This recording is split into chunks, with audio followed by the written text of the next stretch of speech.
Class 10-এর English lesson 3 the passing away of Bapu. The passing away of বাপু। তোমরা সবাই মন দিয়ে শোনো আর লেখো, আর সবাই লাইক অ্যান্ড সাবস্ক্রাইবটা দিয়ে দাও।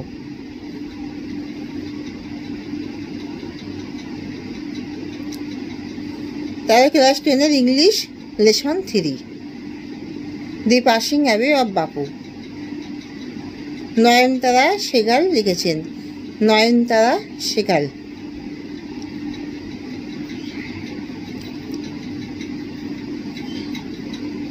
নয়নতারা সেগাল 1927 is one of the first female Indian writers in English to receive wide recognition.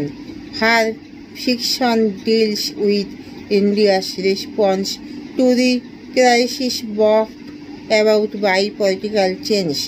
She won the Sahitya Academy Award in 1986 for her novel Rich Like Us. নয়নতারা সেগাল হন প্রথম ভারতীয় মহিলা ইংরেজি লেখিকাগণের মধ্যে একজন যিনি ব্যাপক স্বীকৃতি লাভ করেছিলেন।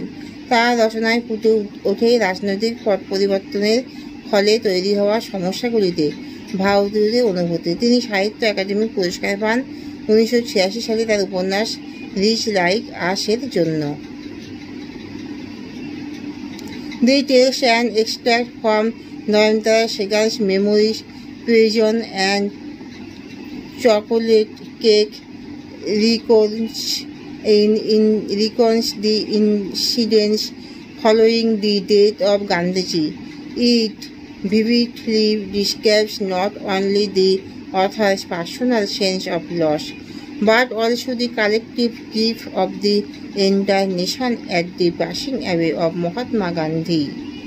আলোচ্য পাঠ্যাংশটি নয়নতারা সেগালের স্মারকগ্রন্থ প্রিজন অ্যান্ড চকোলেট কেক থেকে নেওয়া হয়েছে, যা বর্ণনা করে গান্ধীজির মৃত্যুর পরের ঘটনাগুলিকে। এতে শুধুমাত্র লেখিকা নিজের ক্ষতির কথা নয়, বরং মহাত্মা গান্ধী চলে যাওয়াতে সমগ্র দেশের মিলিত শোকের কথা বলা হয়েছে। I was having tea at home on the evening of 30 January 1948 when I was called to Birla House by an urgent telephone. 1948 সালের 30 জানুয়ারি সন্ধ্যাবেলা আমি বাড়িতে চা খাচ্ছিলাম যখন আমাকে বিড়লা হাউস থেকে ডাকা হলো একটা জরুরি টেলিফোন করে। Gandhiji had been shot on his way to a prayer meeting. I was numb with shock as I got into the car. গান্ধীজিকে তার প্রার্থনা করতে যাওয়ার পথে গুলি করা হয়েছিল। আমি শোকে স্তম্ভিত হয়ে গাড়িতে উঠলাম। At the Birla House, Gandhiji's relatives and followers had gathered round his body. Birla হাউসে গান্ধীজির আত্মীয়স্বজনেরা এবং অনুগামীরা তার শরীরের চারপাশে ভিড় জমিয়েছিল। There was silence in the room. Gandhiji breathed his last word of Bapuji's death had spread through Delhi like a flame fanned by wind. কামরাটির মধ্যে একটা নীরবতা ছিল, যেহেতু গান্ধীজি তার শেষ নিঃশ্বাস ত্যাগ করেছে। বাপুজির মৃত্যুর খবরটা দিল্লিতে ছড়িয়ে পড়েছিল হাওয়া দেওয়া অগ্নিশিখার মতো। Sad groups of men and women had collected around Birla House. Out of every window one could see a brown blur of faces. পুরুষ ও মহিলা শোকার্ত দলগুলি বিড়লা হাউসে জমায়েত হয়েছিল। প্রত্যেককে জানলাগুলি থেকে দেখা যাচ্ছিল বাদামি রঙের বিবর্ণ মুখগুলি। They did not make a sound. There was an unnatural silence. It was as if time stood still for those few minutes. তারা কোনো শব্দ করছিল না। সেখানে একটা অপ্রাকৃতিক নীরবতা বিরাজ করছিল। মনে হচ্ছিল যেন সময় থমকে গেছে কয়েক মিনিটের জন্য।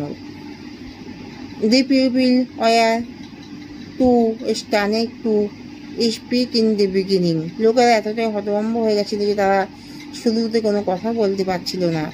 Later they clamored wildly, shouting and crying. পরে তারা তুমুল কোলাহল করলো, চিৎকার করছিল এবং কাঁদছিল। They jostled one another in a stampede to break into the house. তারা ছত্রভঙ্গ হয়ে একে অপরের দিকে ধাক্কা দিচ্ছিল বাড়িতে প্রবেশ করার জন্য। They clamped a little when it was announced that they would be allowed to see Gandhi's before the funeral. তারা একটু শান্ত হলে যখন ঘোষণা করা হলো যে শবযাত্রা করার আগে তাদেরকে অনুমতি দেওয়া হবে গান্ধীজিকে দেখার জন্য। When one is faced with the shock of a loved one's death, one whimpers or what will become of me now that he has left me. যখন একজন তার প্রিয় মানুষের মৃত্যুর মুখোমুখি শোকের মুখোমুখি হয় তখন সে কাঁদতে কাঁদতে বলে, তিনি তো আমায় ছেড়ে চলে গেলেন, এখন আমার কি হবে? This was surely the question uppermost in the mind of the mourning pupil. শোকার্ত মানুষের মনের মধ্যে নিশ্চিতভাবে এই প্রশ্নটাই মনে হয়েছিল। They looked like lost children. It was the question in many of our hearts as we sat, still shocked and unbelieving. তাদেরকে হারিয়ে যাওয়া শিশুদের মতো দেখাচ্ছিল, এই প্রশ্নটাই আমাদের অনেকের মনে ছিল, আমরা যারা তখনও শোকার্ত হয়ে বসেই ছিলাম এবং বিশ্বাস করতে পারছিলাম না। We listened to the broadcast telling the people of India that their Bapu was no more. আমরা বেতার সম্প্রচার শুনছিলাম যা ভারতের জনগণকে বলছে যে তাদের বাপু আর নেই। গান্ধীজির funeral was to take place the day after his death. গান্ধীজির অন্ত্যেষ্টিক্রিয়া তার মৃত্যুর একদিন পরে হয়েছিল। Hours in advance people lined the route to the funeral procession was to follow. আগে থেকে লোকেরা সারিবদ্ধ হয়ে রাস্তায় দাঁড়িয়েছিল যেখানে শবযাত্রা করা হবে।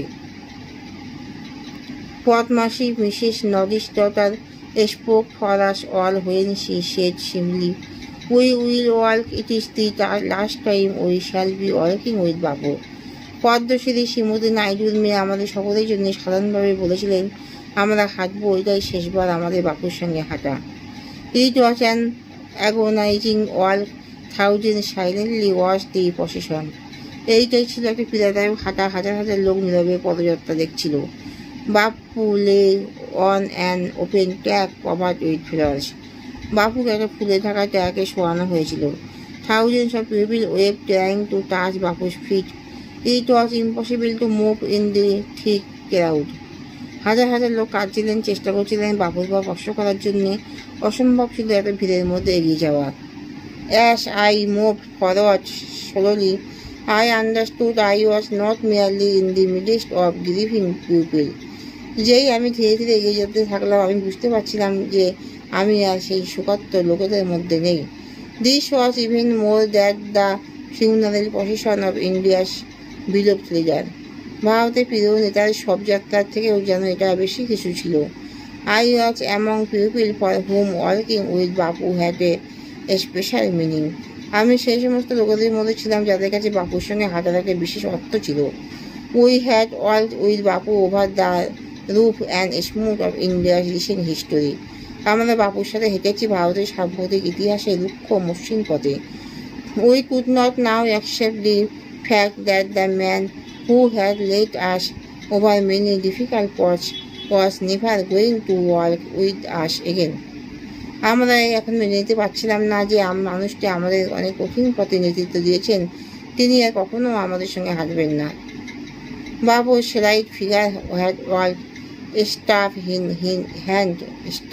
hand over a large part of India. বাপুর রোগা পাতলা শরীরটা হেঁটেছিল লাঠি হাতে নিয়ে ভারতের একটা বড় অংশে। To walk is to make slow progress. It is to think with clarity and closely look at all that is around you, from small insects to the horizon in the distance. হাঁটা মানে ধীরে ধীরে অগ্রসর হওয়া, এতে পরিষ্কারভাবে চিন্তা করা যায় এবং খুব কাছ থেকে সমস্ত কিছুই দেখা যায় যা তোমার চারপাশে রয়েছে, একদম ছোট কীটপতঙ্গ থেকে দূরে দিগন্ত রেখা পর্যন্ত। Moreover, to walk was often the only way open to the average India. সর্বোপরি হাঁটাই ছিল সাধারণ ভারতবাসীর কাছে একমাত্র উপায়। It required no vehicle except his own body and cost him nothing but his energy. এতে কোনো যানবাহনের দরকার হয় না শুধুমাত্র নিজের শরীর ছাড়া, এবং কোনো খরচও হয় না শুধুমাত্র নিজের শক্তি ছাড়া। Gandhi took this necessity as he took much that was commonplace and transformed it into a joyful effort. Gandhiji এটাকে গ্রহণ করেছিলেন প্রয়োজনীয়তা রূপে, কারণ তিনি সাধারণভাবে বেশি করে গ্রহণ করেছিলেন এবং এটাকে পরিবর্তন করেছিলেন একটা আনন্দপূর্ণ প্রচেষ্টায়। Some days after the funeral, a special train took Gandhiji's ashes to Allahabad. সপ্তাহের কিছুদিন পরে একটা বিশেষ ট্রেনে গান্ধীজির চিতাভস্ম এলাহাবাদে নিয়ে আসা হয়েছিল। The compartment was decked with flowers. People on the train sang ভজন। ট্রেনের কামরাটি ফুল দিয়ে সাজানো হয়েছিল। ট্রেনের লোকেরা ভজন গাইছিল। People did not weep anymore, for they could feel Gandhiji's presence amid the flowers and the songs. লোকেরা কাঁদছিল না, কারণ তারা গান্ধীজির উপস্থিতি অনুভব করছিল ফুল এবং গানের মধ্যে দিয়ে। At every station, sorrowful crowd filled the platform amid song and prayer. The train reached Allahabad. প্রত্যেক স্টেশনে দুঃখিত জনতা প্ল্যাটফর্ম পরিপূর্ণ করে রেখেছিল গান এবং প্রার্থনার মধ্যে দিয়ে ট্রেন এলাহাবাদে পৌঁছালো। The ashes were immersed in the Ganges, where a huge crowd had gathered at the bank. Afterwards, we all went back to Delhi. গান্ধীর চিতাভস্ম বিসর্জন দেওয়া হলো গঙ্গার জলে, যেখানে বিশাল জনতা ভিড় করেছিল নদীর তীরে। এরপর আমরা সকলে দিল্লিতে ফিরে গেছিলাম। Back in Delhi, I feel that I had not directly worked with Gandhiji, gone to prison at his call, or made any sacrifice for my country. দিল্লিতে ফিরে গিয়ে আমি দিশেহারা বোধ করছিলাম। আমি গান্ধীজির সাথে সরাসরি হাঁটিনি, তার ডাকে কারাগারেও যাইনি, অথবা আমার দেশের জন্য কোনো বলিদানও দিইনি। My sisters and I and other young people like me had been merely onlookers. আমরা বোনেরা এবং আমি এবং আমার মতো তরুণ মানুষেরা শুধুমাত্র দর্শক ছিলাম। But still I feel that I had grown up within a magic circle. কিন্তু তবুও আমি দিশেহারা বোধ করছিলাম। আমি অনুভব করছিলাম আমি বেড়ে উঠেছি একটা জাদুময় বৃত্তের মধ্যে। With Bapu's passing away, I feel the magic circle had vanished, leaving me unprotected. বাপু চলে যাওয়ার সাথে সাথে আমি অনুভব করছিলাম জাদুময় বৃত্তটি উধাও হয়ে গেছে, আমাকে অসুরক্ষিত রেখে। With an effort I asked myself had Bapu lived and died for nothing. একটা প্রচেষ্টার সাথে আমি নিজেকে দাঁড় করালাম। আমি নিজেকে জিজ্ঞাসা করলাম, বাপু কি এমনি বেঁচেছিলেন এবং মারা গেলেন? How could I so easily lose courage when he was no longer there? কীভাবে আমি এত সহজেই সাহস হারালাম যখন তিনি আর আমাদের মধ্যে নেই? My values were not so weak. Millions of people would have been ordinary folk but for Bapu. আমার মূল্যবোধ এত দুর্বল নয়। বাপু না থাকলে লক্ষ লক্ষ সাধারণ